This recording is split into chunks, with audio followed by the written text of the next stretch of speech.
ಕ್ಷಣಗಳಲ್ಲಿ CM DK Shivakumar ಅವರ ನೇತೃತ್ವದಲ್ಲಿ ಸರ್ವಪಕ್ಷ ಸಭೆ ಆರಂಭ ಆಗಲಿದೆ. ಈಗಾಗಲೇ ಸರ್ವಪಕ್ಷ ಸಭೆಯನ್ನ ಕರೆದಿದ್ದಾರೆ. ವಿಪಕ್ಷಗಳು ಕೂಡ ಬರುತ್ತೆ ಅನ್ನುವಂತ ನಿಟ್ಟಿನಲ್ಲೂ ಹೇಳಿಕೆಯನ್ನ ಕೊಟ್ಟಾಗಿದೆ. ಸರ್ವಪಕ್ಷ ಸಭೆಗೆ ಬಿಜೆಪಿ ನಾಯಕರು ಹಾಜರಾಗ್ತಾರೆ. ನಿನ್ನೆ ಬರಲ್ಲ ಅಂದಿದ್ರು, ಆ ನಂತರ ಇವತ್ತು ಹಾಜರಾಗ್ತಾರೆ ಅನ್ನುವಂತ ಮಾಹಿತಿ ಇದೆ. ವಿಪಕ್ಷಗಳ ಅಭಿಪ್ರಾಯ ಸಂಗ್ರಹಕ್ಕೆ ಸಿಎಂ ನಿರ್ಧಾರವನ್ನ ಮಾಡಿದ್ದಾರೆ. ಜಲಾಶಯಗಳಲ್ಲಿ ನೀರಿನ ಸಂಗ್ರಹದ ಬಗ್ಗೆ ಸಿಎಂ ಮಾಹಿತಿಯನ್ನ ಪಡ್ಕೊಂಡಿದ್ದಾರೆ, ಮಾಹಿತಿಯನ್ನ ನೀಡಲಿದ್ದಾರೆ. ಇನ್ನು ಈ ಸಭೆಯಲ್ಲಿ ಯಾರ್ಯಾರು ಆಗಮಿಸ್ತಾರೆ? ಆರ್ ಅಶೋಕ್, ಛಲವಾದಿ ನಾರಾಯಣ ಸ್ವಾಮಿ, ಬಸವರಾಜ ಬೊಮ್ಮಾಯಿ ಇವರೆಲ್ಲರೂ ಕೂಡ ಆಗಮಿಸ್ತಾರೆ ಅನ್ನುವಂತ ಮಾಹಿತಿ. ಸಭೆಯಲ್ಲಿ ಒಂದಷ್ಟು ವಿಚಾರಗಳ ಬಗ್ಗೆ ಚರ್ಚೆ ಕೂಡ ಆಗಲಿದೆ. ಹಲವು ವಿಚಾರಗಳು ಪ್ರಸ್ತಾಪ ಕೂಡ ಆಗಲಿದೆ ಅನ್ನುವಂತ ವಿಚಾರ. ಈಗಾಗಲೇ ಸಿಡಬ್ಲ್ಯೂಆರ್ಸಿಯಲ್ಲಿ ರಾಜ್ಯದ ವಾದ ಏನಾಗಿತ್ತು, ಸಿಡಬ್ಲ್ಯೂಎಂಎ ಆದೇಶ ನೀಡಿರುವಂತದ್ದು, ಆ ಆದೇಶದ ಬಗ್ಗೆ ಮಾಹಿತಿಯನ್ನ ನೀಡೋದಾಗಿರಬಹುದು. ಜೊತೆಗೆ ರಾಜ್ಯ ಸರ್ಕಾರ ಸಿಡಬ್ಲ್ಯೂಎಂಎ ಮುಂದೆ ಆಗಿರಬಹುದು, ಜೊತೆಗೆ ಸಿಡಬ್ಲ್ಯೂಆರ್ಸಿ ಮುಂದೆ ಮಾಡಿರುವಂತಹ ವಾದ ಏನು, ಇದೆಲ್ಲದರ ಬಗ್ಗೆಯೂ ಕೂಡ ಮಾಹಿತಿಯನ್ನ ಹಂಚಿಕೊಳ್ಳಲಿದ್ದಾರೆ. ಸಿಎಂ ಡಿಕೆ ಶಿವಕುಮಾರ್ ಅವರ ನೇತೃತ್ವದಲ್ಲಿ ಮಹತ್ವದ ಸರ್ವಪಕ್ಷ ಸಭೆಯನ್ನ ಈಗ ಕರೆಯಲಾಗಿದೆ. ಇನ್ನೇನು ಕೆಲವೇ ಕ್ಷಣಗಳಲ್ಲಿ ಸರ್ವಪಕ್ಷ ಸಭೆ ಕೂಡ ಆರಂಭ ಆಗುತ್ತೆ.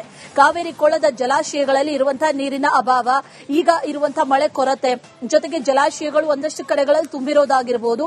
ಈ ಸಂದರ್ಭದಲ್ಲಿ ರಾಜ್ಯದ ಹಿತರಕ್ಷಣೆಗಾಗಿ ಮುಂದಿನ ನಡೆ ಏನು, ರಾಜ್ಯ ಯಾವ ಹೆಜ್ಜೆಯನ್ನ ಇಡುತ್ತೆ ಅನ್ನುವಂಥದ್ದು ಬಹಳ ಮುಖ್ಯವಾಗುತ್ತೆ. ಆದರೆ ಈ ಹೆಜ್ಜೆಯನ್ನ ಇಡೋದಕ್ಕೂ ಮೊದಲು ಒಮ್ಮತದ ನಿರ್ಧಾರ ಕೂಡ ಅಷ್ಟೇ ಮುಖ್ಯ. ಹಾಗಾಗಿ ಸರ್ವಪಕ್ಷದ ಸಭೆಯನ್ನ ಈಗ ಕರೆದಿದ್ದಾರೆ. ಅದೇ ಸಭೆಯ ಪ್ರಮುಖ ಉದ್ದೇಶ ಎಲ್ಲರಲ್ಲೂ ಕೂಡ ಒಮ್ಮತದ ನಿರ್ಧಾರವನ್ನ ಮೂಡಿಸೋದು, ಅದರ ನಿಟ್ಟಿನಲ್ಲಿ ಮಾಹಿತಿಯನ್ನ ಕೂಡ ನೀಡೋದು. ತಮಿಳುನಾಡಿಗೆ ಮುಂದಿನ 15 ದಿನಗಳ ಕಾಲ ಪ್ರತಿನಿತ್ಯ 3500 ಕ್ಯೂಸೆಕ್ ನೀರನ್ನ ಹರಿಸಬೇಕು ಅಂತ ಈಗಾಗಲೇ ಸಿಡಬ್ಲ್ಯೂಎಂಎ ಪ್ರಾಧಿಕಾರ ಆದೇಶವನ್ನ ನೀಡಿರುವುದು ಕರುನಾಡಿನ ರೈತರಿಗೆ ಜೊತೆಗೆ ಸಾರ್ವಜನಿಕರಿಗೂ ಕೂಡ ಭಾರಿ ಆಘಾತ ತಂದಿದೆ. ಹಾಗಾಗಿ ಈಗ ಸರ್ವಪಕ್ಷ ಸಭೆಯನ್ನ ಕರೆದಿದ್ದಾರೆ. ಸರ್ಕಾರದ ನಿರ್ಧಾರ ಏನು ಅನ್ನೋದನ್ನ ಈ ಸಭೆಯಲ್ಲಿ ಪ್ರಕಟಿಸ್ತಾರಾ ಅಥವಾ ಮುಂದಿನ ಕ್ರಮ ಏನಾಗುತ್ತೆ, ಕಾನೂನು ಹೋರಾಟವನ್ನ ಏನಾದರೂ ಮಾಡುವಂತಹ ನಿಟ್ಟಿನಲ್ಲಿ ವಿಪಕ್ಷಗಳು ಸೂಚನೆಯನ್ನ ಕೊಡುತ್ತಾ, ಅದರಿಂದ ಏನಾದರೂ ಈ ಬಿಕ್ಕಟ್ಟು ಶಮನ ಆಗುತ್ತಾ ಅನ್ನುವಂತ ಒಂದಷ್ಟು ಪ್ರಶ್ನೆಗಳು ಸದ್ಯಕ್ಕಿದೆ. ಸಿಎಂ ಗೃಹ ಕಚೇರಿ ಕೃಷ್ಣಾಗೆ ಆಗಮಿಸಿದಂತಹ ದೃಶ್ಯವನ್ನ ಗಮನಿಸ್ತಾ ಇದ್ದೀವಿ. ಇನ್ನೇನು ಕೆಲವೇ ಕ್ಷಣಗಳಲ್ಲಿ ಬಿಜೆಪಿ ನಾಯಕರು ಕೂಡ ಆಗಮಿಸುತ್ತಾರೆ. ಸೋಮಣ್ಣ ಕೂಡ ಆಗಮಿಸ್ತಾ ಇರುವಂತಹ ದೃಶ್ಯವನ್ನ ಗಮನಿಸ್ತಾ ಇದ್ದೀವಿ.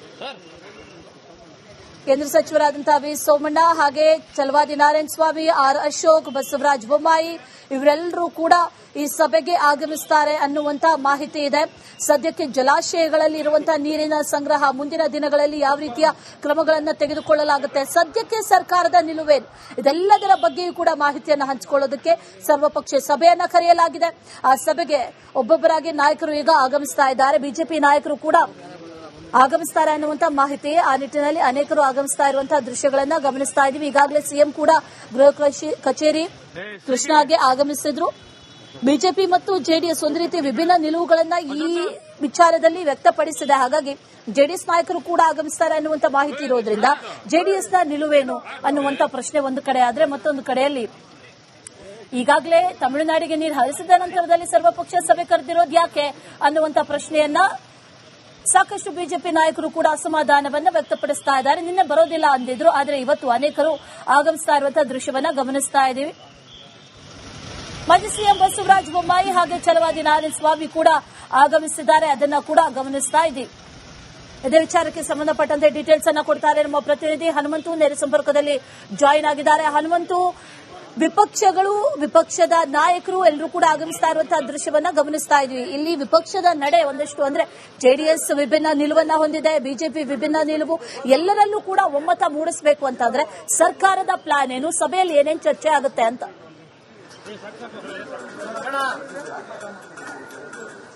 ಅಶ್ವಿನಿ, ತಮಿಳುನಾಡಿಗೆ ಕಾವೇರಿ ನದಿ ನೀರು ಬಾರಿಸುವಂತಹ ವಿಚಾರದಲ್ಲಿ ಇದು ಕೇವಲ ಕಾನೂನಾತ್ಮಕ ಹೋರಾಟ ಅಥವಾ ಕನ್ನಡಿಗರ ಅಥವಾ ಕನ್ನಡ ಪರ ಹೋರಾಟಗಾರರ ಭಾವನಾತ್ಮಕ ವಿಚಾರ ಮಾತ್ರ ಅಲ್ಲ, ಆಂತರಿಕ ರಾಜಕೀಯ ವಿಚಾರವೂ ಕೂಡ ಸಾಕಷ್ಟು ಆಗಿರುವಂತಹ ಹಿನ್ನೆಲೆಯಲ್ಲಿ ತಮಿಳುನಾಡಿಗೆ ನೀರು ಹರಿಸುವಂತ ವಿಚಾರಕ್ಕೆ CWRC ಮತ್ತೆ CWMA ಏನು ಕೊಟ್ಟಂತ ತೀರ್ಪು ಸೂಚನೆ ಏನಿದೆ ಅದನ್ನ ಪಾಲಿಸಬೇಕಾದಂತಹ ಸಂದರ್ಭದಲ್ಲಿ ಅದು ಸಹಜವಾಗಿನೇ ಒಂದು ಕಡೆಗೆ ಸರ್ಕಾರವಾಗಿ ಕಾನೂನಾತ್ಮಕ ಹೋರಾಟವನ್ನು ಮಾಡುವಂತದ್ದು ಬೇರೆ, ಮತ್ತೊಂದು ಕಡೆಗೆ ರೈತರಿಗೂ ಕೂಡ ಮನವೊಲಿಕೆ ಮಾಡಬೇಕು. ಜೊತೆಗೆ ಇಲ್ಲಿರುವಂತಹ ರಾಜ್ಯದ ಜನರಿಗೂ, ಅದರಲ್ಲೂ ಕೂಡ ಕಾವೇರಿ ಜಲಾನಯ ಪ್ರದೇಶದಲ್ಲಿರುವಂತಹ ವಾಸಿಸುವಂತ ಜನರಿಗೆ ಕುಡಿಯುವ ನೀರು, ಜೊತೆಗೆ ರೈತರು ಕೂಡ ಮನವರಿಕೆ ಮಾಡುವಂತ ಪ್ರಯತ್ನಗಳು ಸರ್ಕಾರ ಮಾಡುವಂತ ಪ್ರಯತ್ನವನ್ನ ಮಾಡ್ತಾ ಇದೆ. ಹೀಗಾಗಿನೇ ಸರ್ವಪಕ್ಷ ಸಭೆಯನ್ನ ಇವತ್ತು ಮುಖ್ಯಮಂತ್ರಿ ಡಿ ಕೆ ಶಿವಕುಮಾರ್ ಅವರು ಕರೆದಿರುವಂತದ್ದು. ಈ ಕಾರಣಕ್ಕಾಗಿನೇ ಈಗ ಗೃಹ ಕಚೇರಿ ಕೃಷ್ಣಕ್ಕೂ ಮುಖ್ಯಮಂತ್ರಿ ಡಿ ಕೆ ಶಿವಕುಮಾರ್ ಅವರು ಕೂಡ ಆಗಮಿಸಿದ್ದಾರೆ.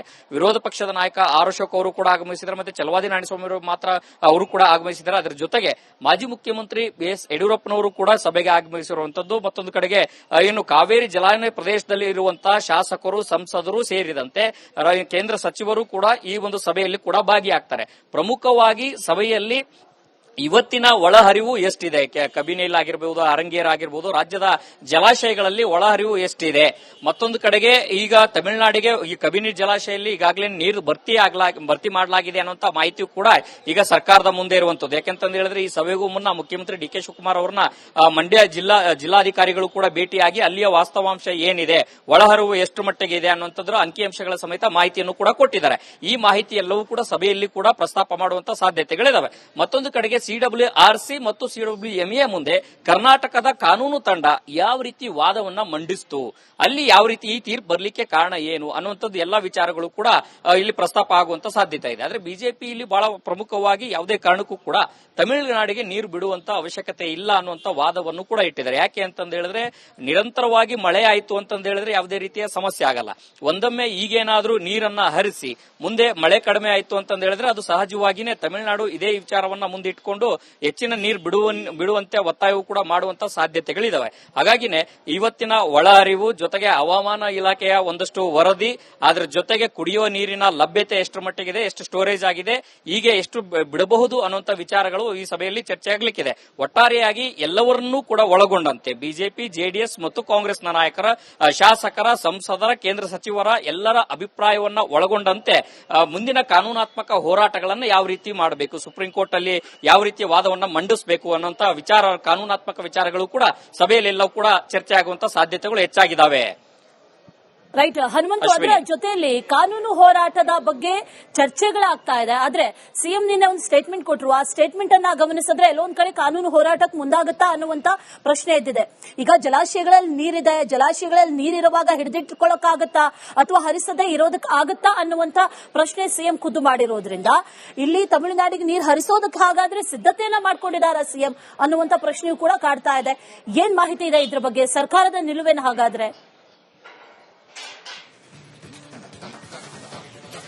ಅಶ್ವಿನಿ, ಈಗಷ್ಟೇ ಏನು ಕೇಂದ್ರ ಸಚಿವ HD ಕುಮಾರಸ್ವಾಮಿ ಅವರು ಕೂಡ ಒಂದು ಸಭೆಗೆ ಆಗಮಿಸಿದ್ದಾರೆ. ಸರ್ವಪಕ್ಷ ಸಭೆಗಾಗ ಮಂಡ್ಯ ಭಾಗದ ನಾಯಕರು ಜೊತೆಗೆ ಕೇಂದ್ರದ ಸಚಿವರಾಗಿರುವಂತ HD ಕುಮಾರಸ್ವಾಮಿ ಅವರು ಕೂಡ ಸಭೆಗೆ ಆಗಮಿಸಿರುವಂತದ್ದು ಬಹಳ ಪ್ರಮುಖವಾಗಿ. ಮತ್ತೆ JDLP ನಾಯಕ ಸುರೇಶ್ ಬಾಬು ಅವರು ಕೂಡ ಆಗಮಿಸಿದ್ದಾರೆ. ಇವರು ಕೂಡ ಪ್ರಮುಖರಾಗ್ತಾರೆ. ಯಾಕೆ ಅಂತಂದ ಹೇಳಿದ್ರೆ ಈ ಕಾವೇರಿ ವಿಚಾರದಲ್ಲಿ ಮಂಡ್ಯ ಭಾಗದಲ್ಲಿ ಸಾಕಷ್ಟು ಹೋರಾಟಗಳು ಮತ್ತೆ ಪ್ರತಿಭಟನೆಗಳು ಜೋರಾಗಿ ಆಗ್ತಾ ಇರುವಂತಹ ಹಿನ್ನೆಲೆಯಲ್ಲಿ ಮತ್ತು ಕೇಂದ್ರದಲ್ಲಿ ಸಚಿವರಾಗಿರುವಂತಹ ಕಾರಣಕ್ಕಾಗಿ ಈ ಸರ್ಕಾರ ತೆಗೆದುಕೊಳ್ಳುವಂತಹ ನಡೆಗಳು ಮತ್ತೆ ಸರ್ವಪಕ್ಷ ಸಭೆಯಲ್ಲಿ ಆಗುವಂತ ತೀರ್ಮಾನಗಳು ಕೂಡ ಕೇಂದ್ರ ಸರ್ಕಾರಕ್ಕೆ ಮನದಟ್ಟು ಮಾಡುವಂತಹ ವಿಚಾರಗಳು ಕೂಡ ಆಗಬಹುದು. ಮತ್ತೊಂದು ಕಡೆಗೆ ನೀವು ಹೇಳ್ತಾ ಇದ್ರಿ ಮುಖ್ಯಮಂತ್ರಿಗಳು ಕಾವೇರಿಗೆ ನೀರು ಹರಿಸುವಂತ ವಿಚಾರವನ್ನ ಒಂದಷ್ಟು ಸುಳಿವನ್ನ ಕೊಟ್ಟಿದ್ದಾರೆ ಅಂತ. ಈಗಾಗಲೇ ಈ ಕಬಿನಿ ಜಲಾಶಯದಲ್ಲಿ ಭರ್ತಿಯಾಗಿರುವಂತಹ ನೀರನ್ನ ಬಿಡಬಹುದು. ಆದ್ರೆ ಇಲ್ಲಿ ವಾಸ್ತವಿಕ ಒಂದಷ್ಟು ಆಕ್ಷೇಪಗಳು ಮತ್ತೆ ಒಂದಷ್ಟು ಟೀಕೆಗಳು ಇರುವುದು ಏನಂತಂದ ಹೇಳಿದ್ರೆ ಸದ್ಯ ಮಳೆ ಆಗಿದೆ, ಅದು ಸಮಾಧಾನಕರವಾಗಿರುವಂತಹ ವಿಚಾರ. ಆ ಕಾರಣಕ್ಕಾಗಿನೇ ಮಳೆ ಆಗಿರುವಂತಹ ಕಾರಣಕ್ಕಾಗಿನೇ ಹಾರಂಗಿ ಜಲಾಶಯದಲ್ಲಿ 95% ಪರ್ಸೆಂಟೇಜ್ ಒಂದು ನೀರನ್ನ ಶೇಖರಣೆ ಆಗಿರುವಂತದ್ದು. ಮತ್ತೊಂದು ಕಡೆಗೆ ಈಗ ಕಬಿನಿ ಜಲಾಶಯಗಳಲ್ಲಿ ಸೇರಿದಂತೆ 4 ಜಲಾಶಯಗಳಲ್ಲಿ ನೀರು ಶೇಖರಣೆ ಆಗ್ತಾ ಇದೆ. ಆದ್ರೆ ಮುಂಬರುವಂತಹ ದಿನಗಳಲ್ಲಿ ಏನಾದ್ರೂ ಮಳೆ ಕಡಿಮೆ ಆಯ್ತು ಅಂತ ಹೇಳಿದ್ರೆ ಅದು ಸಹಜವಾಗಿ ನೀರಿನ ಸಮಸ್ಯೆಗೂ ಕೂಡ ಸಮಸ್ಯೆ ಆಗಬಹುದು ಅನ್ನುವಂತ ಒಂದಷ್ಟು ಆತಂಕಗಳು ಇರುವಂತಹ ಹಿನ್ನೆಲೆಯಲ್ಲಿ ಎಚ್ಚರಿಕೆಯ ಕ್ರಮಗಳನ್ನು ತೆಗೆದುಕೊಳ್ಳಬೇಕು ಅನ್ನುವಂತ ನಿಟ್ಟಿನಲ್ಲಿ ಇವತ್ತಿನ ಸಭೆಯಲ್ಲಿ ಒಂದಷ್ಟು ಚರ್ಚೆಗಳಾಗಬಹುದು. ಆದ್ರೆ ಬಿಜೆಪಿ ಮತ್ತೆ ವಿರೋಧ ಪಕ್ಷಗಳು ಸಹಜವಾಗಿನೇ ಈ ಎಲ್ಲಾ ಬೆಳವಣಿಗೆಗಳ ನಡುವೆ ತಮಿಳುನಾಡಿಗೆ ಮುಂಚೆನೆ ನೀರನ್ನು ಬಿಟ್ಟಿದ್ದಾರೆ ಅನ್ನುವಂತ ಆರೋಪವನ್ನ ಮೊದಲಿಂದನೂ ಮಾಡ್ತಾ ಇದ್ರು. ಈ ಒಂದು ಆರೋಪಗಳ ಬಗ್ಗೆನೂ ಕೂಡ ಸಭೆಯಲ್ಲಿ ಒಂದಷ್ಟು ಸ್ಪಷ್ಟತೆ ತಗೊಳ್ಳುವಂತ ಸಾಧ್ಯತೆಗಳು ಹೆಚ್ಚಾಗಿದ್ದಾವೆ. ಅಶ್ವಿನಿ, ರೈಟ್ ಹನುಮಂತ್, ಇದರ ಜೊತೆಯಲ್ಲಿ ಮುಂದಿನ ದಿನಗಳಲ್ಲಿ ಹೋರಾಟಗಳಾಗಿರ್ಬೋದು ಅಥವಾ ರಾಜಕೀಯ ಹೋರಾಟಗಳಾಗಿರ್ಬೋದು ಅದೆಲ್ಲವೂ ಒಂದು ಕಡೆ ಆದ್ರೆ ಈ ಎಲ್ಲರಲ್ಲೂ ಕೂಡ ಒಗ್ಗಟ್ಟು ಜೊತೆಯಲ್ಲಿ ಒಮ್ಮತ ಮೂಡೋದು ಕೂಡ ಬಹಳ ಮುಖ್ಯವಾಗುತ್ತೆ. ಅದರಲ್ಲೂ ರಾಜಕೀಯ ನಾಯಕರಲ್ಲಿ ಅದರ ಕೊರತೆ ಎದ್ದು ಕಾಣ್ತಾ ಇತ್ತು. ಆ ನಿಟ್ಟಿನಲ್ಲಿ ಇವತ್ತಿನ ಸಭೆ ಎಷ್ಟು ಪ್ರಾಮುಖ್ಯತೆಯನ್ನ ವಹಿಸುತ್ತೆ, ಇಲ್ಲಿ ತಗೊಳ್ಳುವಂತಹ ನಿರ್ಧಾರಗಳು ಮುಂದಿನ ದಿನಗಳಲ್ಲಿ ಎಷ್ಟು ಪ್ರಾಮುಖ್ಯತೆಯನ್ನ ವಹಿಸುತ್ತೆ ಅಂತ?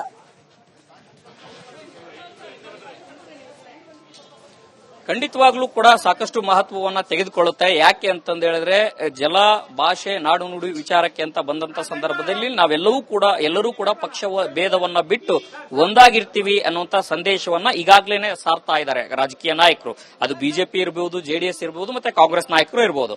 ಮೊದಲಿಗೆ ನಿನ್ನೆ ಬಿಜೆಪಿಯಲ್ಲೂ ಒಂದಷ್ಟು ಗೊಂದಲಗಳಿತ್ತು, ಆಲ್ ಪಾರ್ಟಿ ಮೀಟಿಂಗ್ ಹೋಗ್ಬೇಕಾ ಬೇಡವಾ ಅಂತ. ಆದ್ರೆ ಕೋರ್ ಕಮಿಟಿ ಮೀಟಿಂಗ್ ಅಲ್ಲಿ ಸಭೆಯನ್ನ ಒಂದು ತೀರ್ಮಾನ ಮಾಡಿಕೊಂಡು ಈಗ ಆಲ್ ಪಾರ್ಟಿ ಮೀಟಿಂಗ್ ಬಂದಿದ್ದಾರೆ. ಇಲ್ಲಿ ತಮ್ಮ ನಿಲುವಿನ ಜೊತೆಗೆ ವಾಸ್ತವಿಕ ಅಂಶಗಳು ಏನಿದಾವೆ, ಸುಪ್ರೀಂ ಕೋರ್ಟ್ ನಲ್ಲಿ ಯಾವ ರೀತಿಯ ವಾದಗಳನ್ನ ಮಂಡನೆ ಮಾಡಬೇಕು, ಮತ್ತೆ ಮುಖ್ಯವಾಗಿ ಸಿಡಬ್ಲ್ಯೂಆರ್ಸಿ ಸಿಡಬ್ಲ್ಯೂಎಂಇ ಅಲ್ಲಿ ಹಿನ್ನಡೆ ಆಗ್ಲಿಕ್ಕೆ ಕಾರಣ ಏನಾಯ್ತು, ಎಲ್ಲಿ ಸರ್ಕಾರ ಎಡವಟ್ಟು ಮಾಡಿಕೊಳ್ತು ಅನ್ನುವಂತ ಒಂದಷ್ಟು ಸಹಜವಾದಂತಹ ಪ್ರಶ್ನೆಗಳು ವಿಪಕ್ಷಗಳು ಕೂಡ ಎತ್ತುವಂತ ಸಾಧ್ಯತೆಗಳಿವೆ. ಈ ಕಾರಣಕ್ಕಾಗಿನೇ ಇವತ್ತಿನ ಸಭೆಯಲ್ಲಿ ಯಾವೆಲ್ಲ ವಿಚಾರಗಳನ್ನ ಮುಂದಿಟ್ಟು ವಾದವನ್ನ ಮಾಡಿದ್ರು ಅನ್ನುವಂತ ಒಂದಷ್ಟು ಮಾಹಿತಿ ಕೊಡುವಂತ ಕೆಲಸವನ್ನು ಕೂಡ ಒಂದಷ್ಟು ಹಿರಿಯ ಅಧಿಕಾರಿಗಳು ಮಾಡುವಂತ ಸಾಧ್ಯತೆಗಳಿದಾವೆ. ಒಟ್ಟಾರೆಯಾಗಿ ಕಾವೇರಿ ನೀರು ಹರಿಸುವಂತ ವಿಚಾರದಲ್ಲಿ ವಿರೋಧ ಪಕ್ಷಗಳು ನೀರು ಹರಿಸುವಂತದ್ದು ಬೇಡ ಅನ್ನುವಂತ ಬೇಡಿಕೆ ಇಡುವಂತ ಎಲ್ಲಾ ಸಾಧ್ಯತೆಗಳಿದಾವೆ. ಕಾರಣ ಏನಂತಂದ ಹೇಳಿದ್ರೆ ಈಗ ಬರದ ಪರಿಸ್ಥಿತಿ ಇದೆ, ಮಳೆ ಬರುವಂತ ವಿಚಾರದಲ್ಲಿ ಇನ್ನೂ ಕೂಡ ಯಾವುದೇ ರೀತಿಯ ಸ್ಪಷ್ಟತೆ ಇಲ್ಲ. ಹಾಗಾಗಿ ಈಗ ಸದ್ಯಕ್ಕೆ ನೀರು ಬಿಡೋದು ಬೇಡ ಅನ್ನುವಂತ ಒಂದಷ್ಟು ಆಕ್ಷೇಪಗಳು ವಿರೋಧ ಪಕ್ಷಗಳು ಇಡಬಹುದು. ಆದ್ರೆ ವಿರೋಧ ಪಕ್ಷಗಳು ಆಕ್ಷೇಪ ಎತ್ತಿದಂತ ಸಂದರ್ಭದಲ್ಲಿ